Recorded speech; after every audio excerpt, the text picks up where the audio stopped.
ஒரு medical college and ஹாஸ்பிட்டலுங்க, multi speciality ஹாஸ்பிட்டலுக்கு பக்கத்து காம்பவுண்ட்லேயே ஒரு ப்ராப்பர்ட்டி கிடைச்சா நம்மளுக்கு எப்படி இருக்கும்? எவ்வளவு அருமையா அந்த இடம் கமர்ஷியலா டெவலப் ஆகும். அந்த இடத்துல ஒரு கேட்டட் கம்யூனிட்டி ஒரு ப்ராஜெக்ட், அதுவும் ஆன் ரோட்டு மேல கொடுத்துக்கிட்டு இருக்காங்க. சரிங்களா? அதுவும் நம்ம சிட்டிக்குள்ளேயே கொடுத்துட்டு இருக்காங்க, எங்கேயோ கிடையாது, ஊருக்குள்ளேயே கொடுத்துட்டு இருக்காங்க. குன்றத்தூர் டு ஸ்ரீபெரும்புதூர் ஹைவேலையே Rajalakshmi medical college and hospital நீங்க கேள்விப்பட்டிருப்பீங்க. அதுக்கு பக்கத்து காம்பவுண்ட்ல தாங்க நம்ம ரிச்சர் குரூப்ஸ் இந்த ப்ராப்பர்ட்டியை நமக்காக கொடுத்துட்டு இருக்காங்க. அதுவும் ஆன் ரோட்டு மேலேயே இருக்கக்கூடிய சைட்.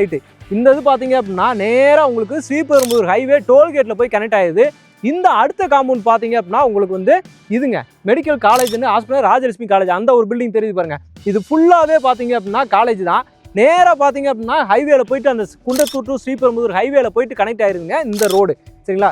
சூப்பரான ஒரு ப்ராப்பர்ட்டி. அதுவும் பட்ஜெட்டை கேட்டீங்க அப்படின்னா லோ பட்ஜெட் தாங்க, 2650 ரூபாய்க்கு தான் கொடுத்துருக்காங்க. சரிங்களா? நல்ல ஒரு ப்ராப்பர்ட்டி. எப்படி இன்னைக்கு நீங்க நிறைய ப்ராப்பர்ட்டி பார்த்துருப்பீங்க, நிறைய லொகேஷன்ல பார்த்துருப்பீங்க. ஒரு எஸ்ஆர்எம் காலேஜ் எடுத்துக்கோங்க, அது சரௌண்டிங்ல எப்படி கமர்ஷியலா டெவலப் ஆகிட்டு இருக்கு. இப்போ ஒவ்வொரு மெடிக்கல் காலேஜ் ஹாஸ்பிட்டல் இதெல்லாம் நீங்க பார்த்துட்டே தான் இருப்பீங்க. அதுக்கு சரௌண்டிங்ல எந்த மாதிரி எல்லாம் கமர்ஷியலா இருக்கு. ஆனா இங்க இப்பதான் டெவலப்மெண்ட் போய்கிட்டு இருக்கு. நல்ல ப்ராப்பர்ட்டி இன்னைக்கே நீங்க வாங்கி வச்சுக்கிட்டீங்க அப்படின்னா கண்டிப்பா யூஸ்ஃபுல்லா இருக்கும். நமக்கு ப்ராப்பர்ட்டிக்கு அப்படியே ஆப்போசிட்ல ஒருத்தர் கடையெல்லாம் கட்ட ஆரம்பிச்சிட்டாரு. நீங்களுமே இதே இடத்துல ஒரு கடைகளாவோ சரி, இல்ல ஒரு ஹாஸ்டல் மாதிரியே சரி, எது போட்டு விட்டாலும் சரிங்க, ரெண்டல் இன்கம் அஸ்யூர்டா வந்து இருக்கும். வந்து பாருங்க, சைட்டை வந்து பார்த்துட்டு நம்ம சொன்னது இருக்கா இல்லையான்ற தெரிஞ்சுக்கிட்டு அதுக்கப்புறம் நீங்க புக் பண்ணலாம். நல்ல ப்ராப்பர்ட்டி மிஸ் பண்ணிடாதீங்க.